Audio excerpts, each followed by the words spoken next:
Welcome to another edition of This Week at Gateway Motorsports Park. I'm Lynsey Whitaker. We have a big race coming up here this weekend, but first let's take a look at this past week's action. Your teammate Rico Abreu actually compares this track to Phoenix International Raceway, which is a place where you've got a top 5 finish at. Does that build your confidence coming in?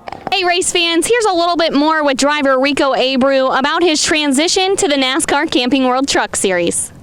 Kyle Larson's a very good friend of yours who's also from California. How has Kyle impacted your racing career so far? Kyle's helped me out a lot. Tracy Hines, the competition director for you, has a great dirt track background. How has Tracy kind of helped the transition when it comes to relating back to the truck? Tracy's got to run a lot of different of these cars. So. You talk about the length of the race. Talk a little bit about pit road. What's been the biggest challenge on pit road so far? Take a look at last week's Driving for Lyman 200.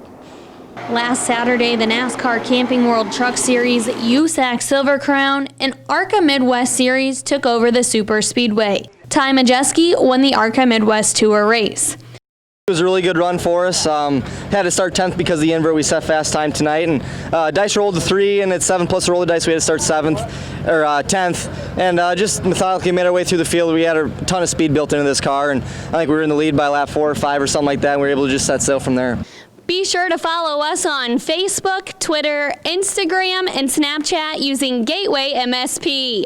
Thanks for joining us for another edition of This Week at Gateway. I'm Lynsey Whitaker, and we'll see you at the races.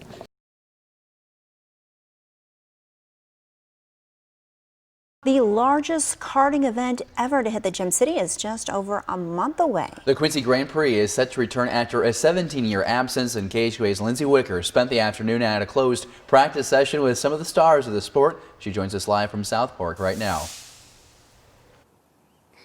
David and Raja, I'm currently in one of the corners right now, just right down from what will be the start-finish line for the Quincy Grand Prix. Now, when I spoke with drivers earlier today, they believe that this will be the trickiest corner on the circuit.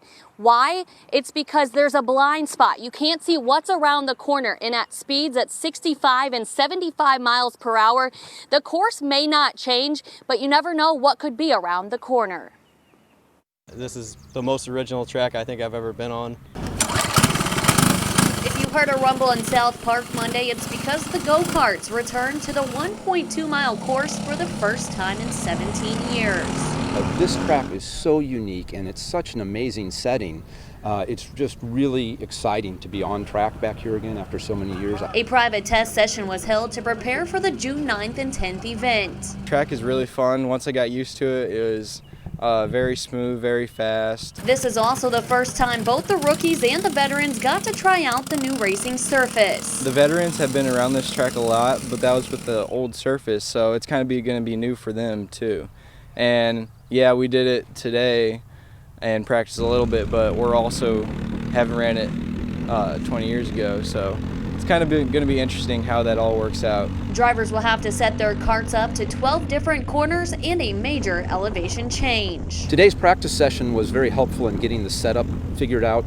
It's been so long since we've run here. One veteran driver says the smooth transition will pay off for the fans. There's going to be a lot of slipping and sliding, and there's going to be a lot of passing. That was one of the first comments I got from one of our drivers earlier today. Whether you're a rookie or a veteran, come race day, the eyes will be on the prize of winning the trophy named Gussie. That's after the founder of the event, the late Gus Trader. There's some big names that have won here that are in NASCAR and IndyCar and sports cars now. So if you win here, you're up there with all of the legends. We're just over a month away from the event. That is June 9th and June 10th. Terry Trader made an announcement a few weeks ago saying Quincy will be now one of a Triple Crown race series. Yes, Quincy will be on the map with the Indianapolis Motor Speedway for a Triple Crown title. Just decided, let's end it, and it just ended now until 17 years later, here we are, you know, and he passed away in June of 2016. And the race course here at Quincy, Illinois is nothing but a sea of water, quite literally.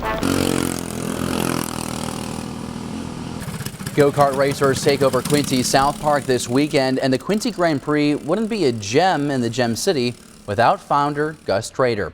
Clyde Gus Trader went on to work on a farm in his home state of Wisconsin. It wasn't until he got a management job that ultimately led him to Quincy, Illinois. And new tonight at 6, KHOA's Lynsey Whitaker sits down with Gus's son, Terry, to remember the founder of this prestigious Quincy event. Back at the National Karting Championships in Quincy, Illinois, ready for the start of the first heat in the B Limited division. Go-kart racing drew big crowds to the Gem City, but it took Gus Trader to get there. His first statement out of his mouth was, "Where in the heck is Quincy, Illinois?" Trader managed the Montgomery County Farm Store in Quincy. In 1958, Trader would bring the go-kart to the shelves of the store. The regional manager from Montgomery Ward came in and said, "What are you doing with those things?" So I thought it'd be a good thing to sell. We think we could sell. We don't want to do that. That's not what we want to do. So he said, okay. Trader took the carts and started selling them out of his garage. He was also a racer himself. Trader could be found racing at a small track in Payson, Illinois, until he was banned for 30 days. I went over to West Quincy and found a spot, built his track in July of 1961. It opened up and just basically the rest is history. In 1970, Quincy South Park would host their inaugural kart racing event. Gus come running into the back and he says, "You got a go-kart here that'll run?" I said, "Well, sure."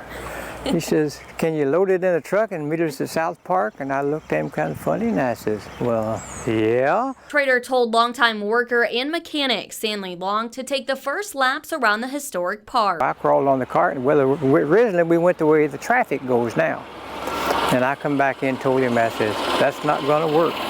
You're going to have the biggest wreck down there in that creek you've ever seen." After the race in 2001, the races at the park would come to a halt due to low entry numbers and a deteriorating track surface. In 2013, Gus Trader was inducted into the Quincy Chamber of Commerce Hall of Fame. 3 years later, in 2016, at 90 years old, Clyde Gus Trader passed away. At his funeral and his eulogy, I talked about how he had, in his life, he had backed into about anything that he could. He's backed into mailboxes, or babysitters, cars, signs.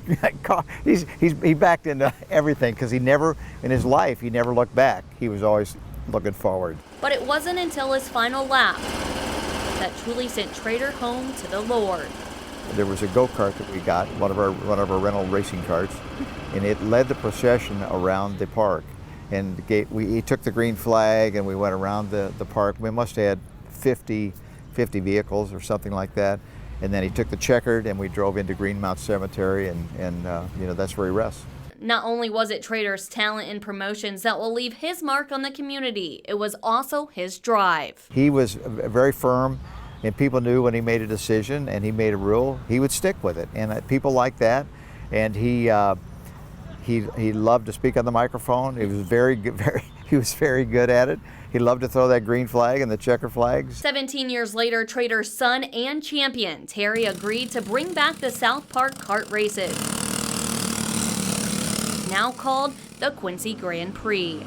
And that's another reason why I did it, in honor of him and the fact that this was such a big part of his life. And so we, you know, why not give it a go? Terry will honor his father this weekend with the special trophy awarded to the race winners. That's the Gussie, you know. I won a Quincy Park race, and it was really, really hard to win it. So that's why I created that trophy in honor of him. And although Gus won't be throwing the first green flag this weekend, he'll be watching right across the street where he is laid to rest.